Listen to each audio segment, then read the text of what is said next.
Eddakiika ery'emu eyakeegaana ate essaawa emu ey'akawungeezi k'olunaku olwaleero.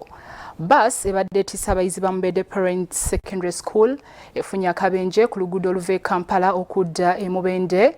Bano nno babadde badda Ntebe ku kusoma fieldwork ku mwalo ogw'e Kasenyi, wabula omuyizi omu yekka yalumiziddwa ennyo era onaddusiddwa e Mulago mu ambyulensi ya poliisi. Bbaasi namba UAM 897C ekika kya Isuzu ebadde etisse abayizi b'essomero lya Mubende Parents Secondary School egudde kabenje Bulenga awamanyiddwa nga Seguya Stage ku luguudo oluva e Kampala okudda e Mityana.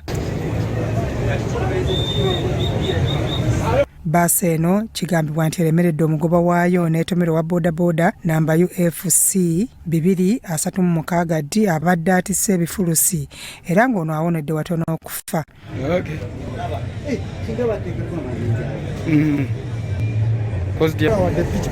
Tewali musaayi kuba buli mwana abadde atudde mu ntebe ye kati wano ku luggi pikipiki weeyise terina kyesanzeewo era okinenga teriiko musaayi tewali wali musaayi.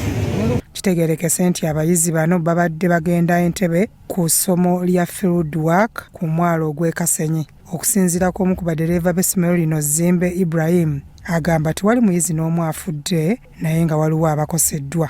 Abasinga obungi bali bulungi n'abakoseddwa tubatutte mu malwaliro okuggyako omu yekka gwe batutte e Mulago.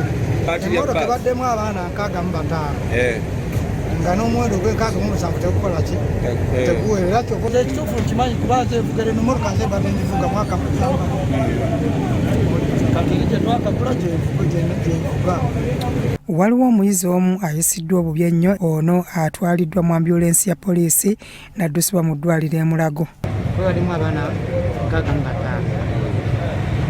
nga buli mwana atudde mu ntebe ye kati emulemeredde bwe yeesise kyevudde jja nekola ki omugwawo naye ekyomukisa abaana bonna tubatutte mu malwaliro okuggyako omu yekka ayisiddwa obubi ambulensi ya poliisi ekutema naye abasigadde tuli nabo wano basomesa bonna kuba kati bbaasi eno pakinze wali ku petrafik wali ku baana.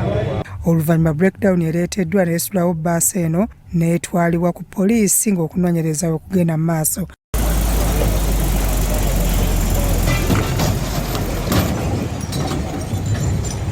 Byabasimbe Dani ne Bwire Moses, Crossroad TV Omunnyo.